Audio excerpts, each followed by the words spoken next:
ilalagay.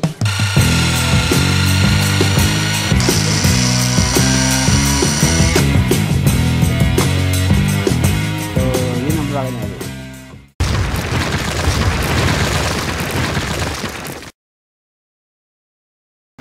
Yo, what's up mga pengo, and welcome to another episode. For this episode ay gagawa tayong bracket na nag-comment si Sir. Tignan natin sa YouTube natin. Yo, shout out kay Mark Anthony Blanquesa 3087. Sabi niya sa comment natin sa upload natin, pwede pakita ng malinaw yung bracket na nilagay mo po idol, yung maliwanag na po picture. I-video natin. So ngayon ay decide ako na gumawa ng isa pang bracket or palitan ko yung bracket ko. Step by step gagawa tayo ng bracket. Yun ang vlog natin for today. Then Saturday natin i-upload. So itong bracket na ito ay nabili ko sa Shopee. Nilalagay sa mga divider pag nagdi-DIY. Ito yung bracket na nabili ko sa Shopee. Lagay ko sa screen yung pinagbilang ko. Then sa description box lalagay ko yung link, product link sa Shopee. Nabili ko ng 60 pesos, 10 pieces. Malambot lang naman ito, pwedeng i-bend. Huwag nyo lang ididiretso to kasi mababali. Madaling mabuto rin ganito. Pero matigas naman. Okay siya. Pang lightweight lang naman to. Magbubutas pa ako ng isa. Dito, may marka. Sasalpak ko kasi dito yan. Yan dito. Diyan ko ilalagay. Alright. Magbubutas tayo.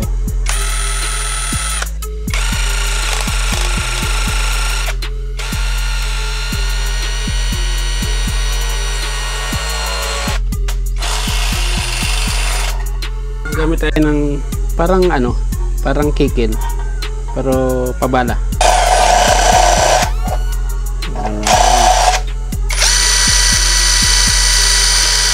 Testing ko lang yung pang palaki natin ng butas. Bali pinapalaki natin yung butas kasi hindi kasi internet yun.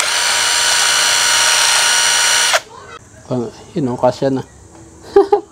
So ngayon, yung binutasan natin, tapos pinalaki yung butas, iparma natin. Ito yung binutasan natin.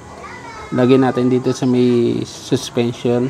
Nasa ilalim siya ng bracket ng holder ng cable. Okay. Alright.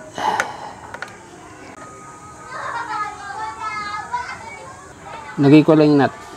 Yan. Alright mga pengo. So, gamit tayo ng pentel pen para tanda natin. I-bebel natin pag ganun, pahiga. Alright. I-bebel natin yung bracket. So, i-bebel natin. So, inibit ko siya ng vice grip. Tapos, i-bend ko siya ng pliers.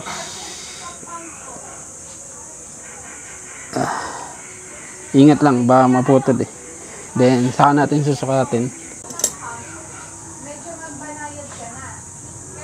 Yan, alright. So, nabend natin, narapit natin. Muntik nang mabali, pero matibay pa naman. Madali kasing maputol ito pag naiunat natin. Tapos nalagyan ng mark kung saan natin i-bebend. Tapos tanggalin natin, then i-bebend natin. So ganun pa rin, i-bend natin ng pliers. Hindi ko na ipapakita, so alam nyo na yan. A few minutes later. Ito naman na-bend ko. Diba nakadiretsyong ganyan. I-bend ko siya ng palabas para tumama. Ito tanili ko kasi yun dyan eh. Yan, pwede na yan. Alright. Yan o. Tanggal kabit. Ayan, alright mga pengo. So, pakita ko sa inyo yung hindi ko pa nabebend. Ito yung hindi ko pa nabebend. Ito, ayan. Nasa kanang kamay ko. Nasa kaluwang kamay ko naman yung nabend ko na. Grabe, no? Ang daming pinagdaanan. Dalawa yung gagamitin natin. Ayan. Hanggang ganyan lang yung bend. Huwag nyong iuunat na ganun kasi mapuputol to. Pagkakabitin natin to. Lagyan ko ng marka kung saan ko siya papaluwagin. So, dyan. Alright. Let's go.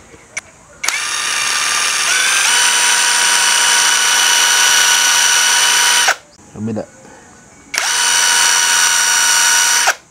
Then, kabit na natin.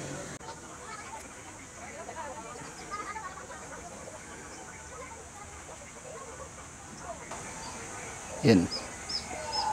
So, yun ang bracket natin. Mukhang sakto lang yung ating ginawa. So, hindi ko muna siya hinigpitan. Yan. Maluwag pa naman yan. Para makapag-adjust pa tayo. Sakto lang. Tapos, igaganta natin. Ayos, no?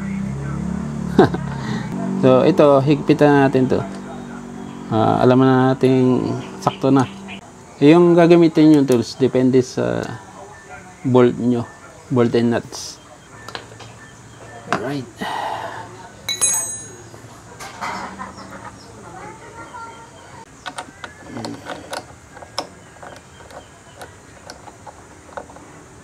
Alright. Tapos, igagano natin. Yan. Totok ko lang, ano. Kung mapapansin nyo, hindi siya nakatapat yung butas sa atin. Nakababa. Ang purpose niyan, para maitaas natin itong baba ng fender extension. Yan.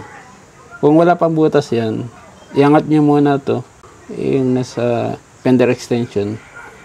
And saka nyo bubutasan. Ito, nagawa ko na naman. Kaya, okay na siya. Higpitan muna natin to.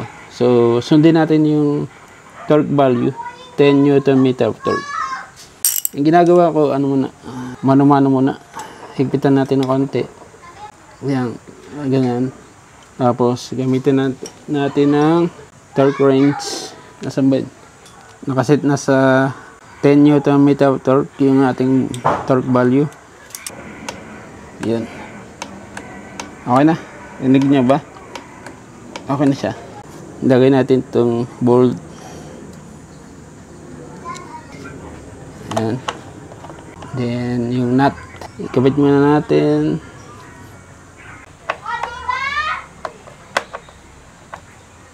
Medyo nahila yung bracket natin. Gagawin natin, lalawagan natin dito.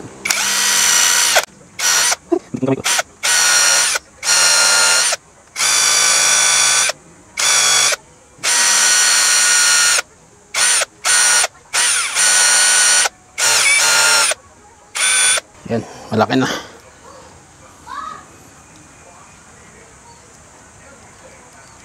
Saka natin bintahan yan.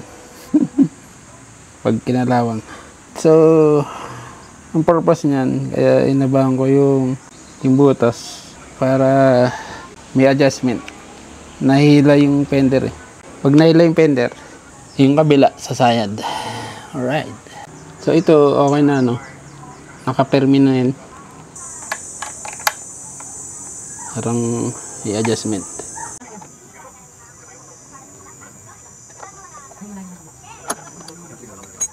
Yun. Alright mga pengo. Finished product. Hindi na isasayad. Ang tibay na yan. Mas matibay ito kaysa dati kong gawa. Alright. Sa kabila, silipin natin. Yung spacing nito, yun. Mas malaki pa nga dito, no? Kahit hilahin nyo pa. Okay lang. Yan, alright. So, mga pengo, medyo mahirap, pero kayang tiyagain. Sobrang tigas na ng fender extension natin. Ewan ko lang kung kumaldag pa ito. Hindi ko na siya masagad sa gulong. Bombayin natin yung shock kung sasayad. O, paikutin muna natin yung gulong. Paikutin natin. Taas ko lang ito. Oh, suwabe. Walang sayad. So ngayon, check natin yung kung sasagad dito, sasayad dito. Sa, ano man tawag dito? Yan. 1, 2, 3, 4, 5, 6. A few minutes later. Yan, alright mga pengo. So, dito na naman tayo sa Pantay Road, malapit sa may Yapak. Ikabit ko na yung bagong bracket natin para sa fender extension. So, itetest ulit natin. Kumbaga, gumawa tayo ng design tapos itetest natin. Kakapaligo pa lang nitong motor, maputik na. Then, makikita nyo yung talsik ng putik. Hanggang dito lang, oh. Yan, oh. Hanggang dyan lang. Di na siya tumataas na gaya dati. Tingnan natin yung ating bracket. Hindi siya gumalaw, ah. So, okay yung pihit natin na torque wrench natin na ang value is 10 Nm of torque. So, matibay na naman. Walang lamat yung kanyang bracket. Sana makapaggawa tayo ng steel naman, isang buo, o kaya stainless steel. Kaya lang, ang problema ko sa stainless steel, mahirap siyang i-bend. Gagamit tayo ng gato doon. Pansamatagal, ito na gagamitin natin, ano? Alright, kita nyo ba? Ilalabit ko. Okay, pwede yung plain nya. Ganda pa rin. Mas matibay siya kasi sa una natin ginawa. Kasi mas pulido, wala nang lamat yung side, yung na-bend natin. So, subukan natin sa lubak-lubak, yung mapato, yung medyo off-road ng konti. Hindi gumalaw yung bracket natin. Ilagay ko sa screen yung parang video or picture. Tapos yung putik, pipicturean natin. Hanggang doon lang talaga. Tapos yung ibang putik, ano lang, yung talsik-talsik na.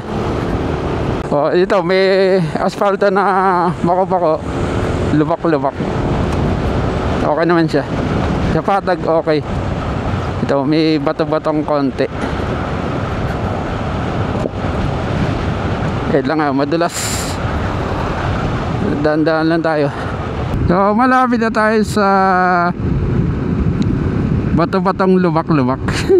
Off-road. Hindi naman totally off-road. May bitak-bitak lang na kalsada.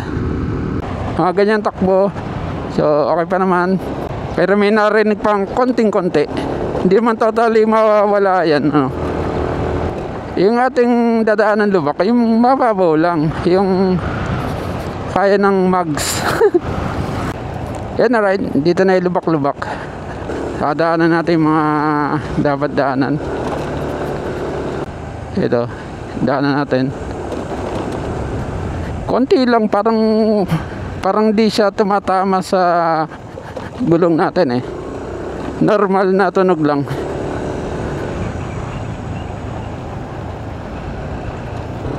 Wala. Normal na tunog lang. Mas tumahimik siya kaysa dati nating bracket na nilagay. Ayan, ito. Wala, oh.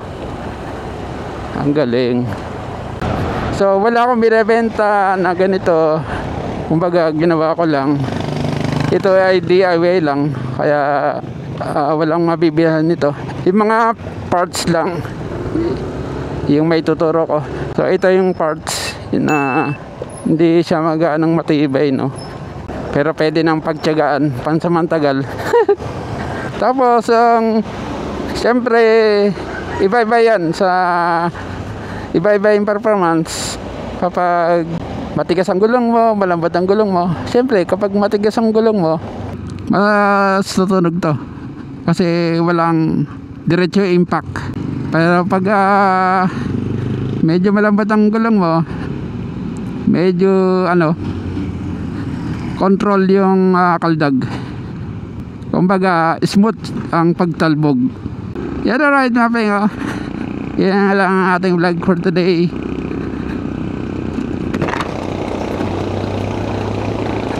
Success yung ating ginawa. Basta ilayo niya lang yung front fender extension sa tire. Yung meron siyang space na kahit na half inch para medyo maganda yung clearance. Yan, alright, mapping, Kung nakatulong to at gusto nyo may matulungan pa tayo, pakishare na lang sa Facebook or any social media accounts. Palike na rin and comments.